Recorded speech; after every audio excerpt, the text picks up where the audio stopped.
एक लड़का गामा सेठ के यहाँ पराठा बनाने का काम किया करता था। दुकान का मालिक निहायत खड़ूस इंसान था। उसकी दुकान की सेल बहुत अच्छी थी, मगर फिर भी उसकी लालच खत्म नहीं होती थी। उसने पराठे की कीमत 40 रुपए रखी हुई थी। भाई जरा जल्दी से मस्त किस्म के 6 पराठे लगा दो और घी भी जरा ज्यादा डालना। मुझे घी में लिबड़े हुए पराठे बहुत अच्छे लगते हैं। ठीक है भाई, मैं 6 पराठे तैयार करता हूँ, आप मालिक को जाके पैसे दे दो। ठीक है, मैं मालिक को पैसे देता हूँ, मगर पराठों में घी की कमी नहीं होनी चाहिए। भाई आप फिक्र ही मत करो, मैं एकदम घी में लिबड़े हुए पराठे बनाऊंगा, आप बस पैसे दे आओ। फिर वो ग्राहक मालिक के पास पैसे देने आता है। भाई साहब 6 पराठे बनवाए हैं मैंने, कितने पैसे हो गए? एक पराठा 50 रुपए का है तो तुम्हारे 300 रुपए हो गए। अरे लिखा तो 40 रुपए है, फिर पराठों के 50 रुपए क्यों मांग रहे हो?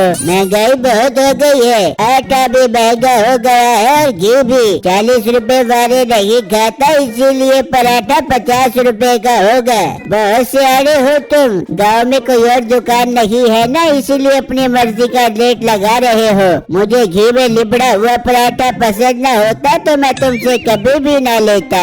मैं भी तुम्हारी मिन्नत नहीं कर रहा, दिल करता है तो ले जा, नहीं तो तुम जा सकते हो। खैर वो आदमी उससे पराठे ले जाता है। हाँ अब होगी मुझे बचत ज्यादा, खूब पैसा बनाऊंगा।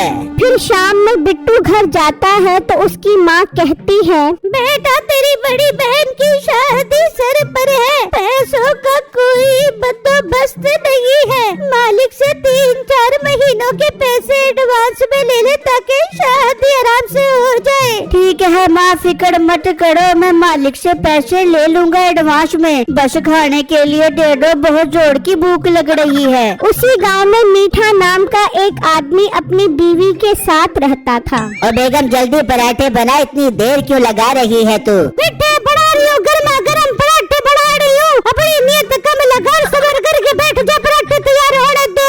हाँ हाँ, मेरे नसीब में तो सब्र करना ही लिखा हुआ है। सुना था सब्र का फल बहुत मीठा होता है। शादी से पहले सब्र किया तो तेरे जैसी मोटी बीवी मिली, और अब जब खाने में सब्र करता हूँ तो तू काले काले जले हुए पराठे बनाती है। मुझे तो सब्र का फल मीठा नहीं बल्कि कौड़ा ही मिला है। जैसे इंसान के अमाल हो गए, उसे बीवी और पराठे भी वैसे मिल बेबेंगे। इतनी देर में पराठा जल जाता है। और मोटी नाक वाली औरत, तूने फिर जला दिया पराठा। तू सिर्फ पराठा ही नहीं जलाती बल्कि मेरा दिल भी जलाती है। मिठा तेरे नसीब में जला हुआ पराठा ही लिखा है, खाना है तो खा ले, वरना जाके बाजार से लेके आ जा। नहीं खाने मुझे तेरे हाथ के जले हुए पराठे, मैं बाजार से ही जाकर लेकर आता हूँ।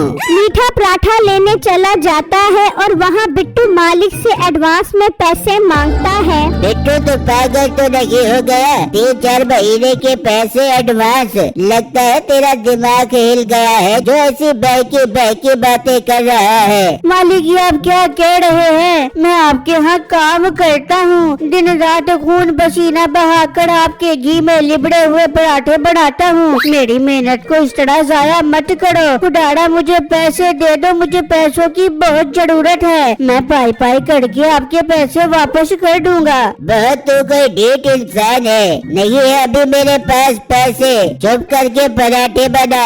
इतनी देर में मीठा भी पहुंच जाता है। मालिक अगर आप मुझे पैसे नहीं दोगे तो मैं पराठे भी नहीं बनाऊंगा। न बना, मैं कोई और बंदा रख लूंगा तो निकल जा यहाँ से। और भाई थोड़ी देर के लिए तो रोक दो अपने बंदे को, मुझे 2 पराठे चाहिए, वो बना दे, फिर काम छोड़कर चला जाए। जी नहीं, मैं जा रहा हूँ, जब मुझे पैसे ही नहीं देंगे तो मैं काम क्यों करूँ। बिट्टू वहाँ से चला जाता है, लेकिन मालिक को उस पर बहुत गुस्सा आता है। सारा काम ही चौपट कर दिया मेरा, अब मैं बंदा कहाँ से ढूंढूं जो पराठे बनाए। इतना अच्छा प्रॉफिट हो रहा था मुझे, तेरे प्रॉफिट के चक्करों में मेरे पराठे मारे गए। इतनी तेज भूख लग रही थी, अब बेगम के हाथ के जले हुए पराठे ही खाने पड़ेंगे। ये कहकर मीठा वहाँ से चला जाता है और वहाँ जब बिट्टू घर पहुँचता है तो उसकी माँ कहती है, हाँ बेटा ले आया है पैसे।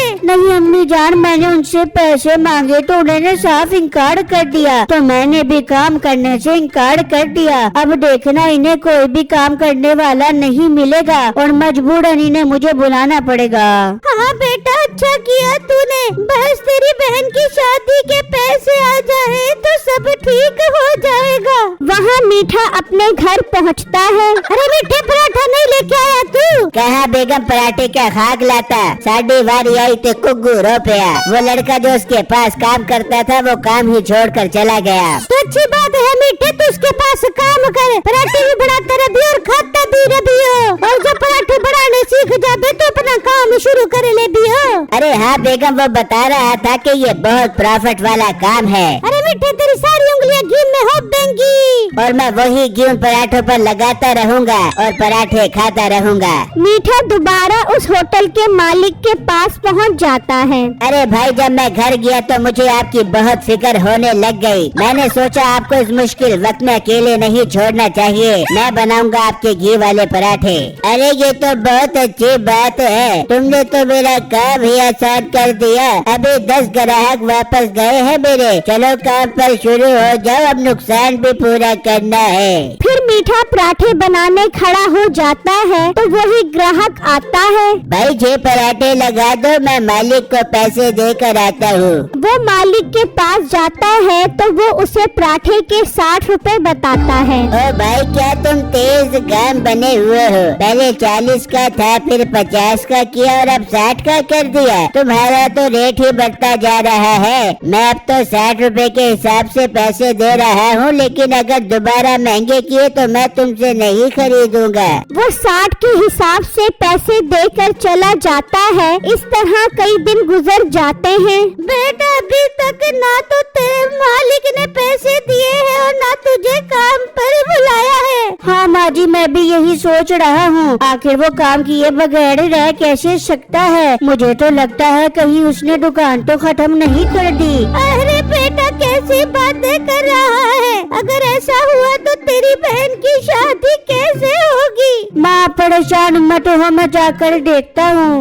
वहाँ उसकी दुकान पर काफी ग्राहक खड़े होते हैं, लेकिन अब उसने पराठे की कीमत 70 रुपए की होती है। ओए, तुझे पराठे बनाने आते हैं कि नहीं? उस दिन तेरे से 6 पराठे लेकर गया था, सारे कच्चे और बदमजा थे। अरे भाई, उस दिन तो मैं पराठे बनाना सीख रहा था, अब तो मैं बहुत माहिर हो गया हूँ पराठे बनाने में। मेरे हाथ के पराठे खाओगे तो मजों की दुनिया में चले जाओगे।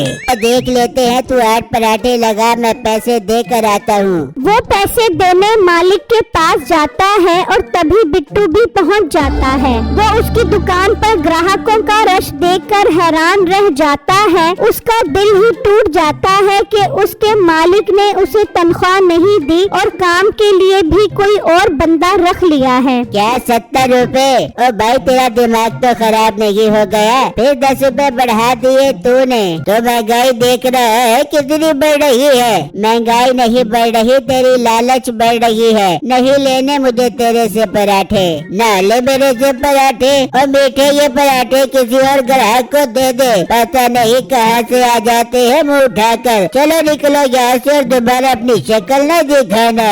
वो ग्राहक वहाँ से जा रहा होता है तो उसे बिट्टू नजर आता है। अरे तुम तो यहाँ पराठे बनाने का काम करते थे और बहुत अच्छे पराठे बनाते थे, फिर छोड़ क्यों दिया? फिर बिट्टू उसको सारी बातें बताता है, जिसे सुनकर उसे बहुत गुस्सा आता है। ये तो इसने तुम्हारे साथ बिल्कुल अच्छा नहीं किया, बहुत लालची इंसान है और इसे घमंड भी है क्योंकि गांव में और कोई पराठों वाली दुकान नहीं है। हाँ भाई, तभी तो ये अपनी मर्जी का रेट भी लेता है और ग्राहकों के साथ बदतमीजी भी करता है। लड़के इसे सबक सिखाते हैं, तुम पराठे बहुत अच्छे बनाते हो, मैं तुम्हें चिकन पराठे का काम शुरू करवा कर देता हूँ। पराठे की कीमत 50 रुपए रखेंगे और प्रॉफिट आधा आधा करेंगे। भाई, बात तो आपने बहुत अच्छी की है, हम कल ही से चिकन पराठों का काम शुरू करते हैं। बिट्टू ये खबर जाकर अपने घर बताता है तो उसके घर वाले बहुत खुश होते हैं। फिर जब अगला दिन दिन निकलता है तो बिट्टू वहाँ अपना चिकन पराठे का स्टॉल लगा लेता है।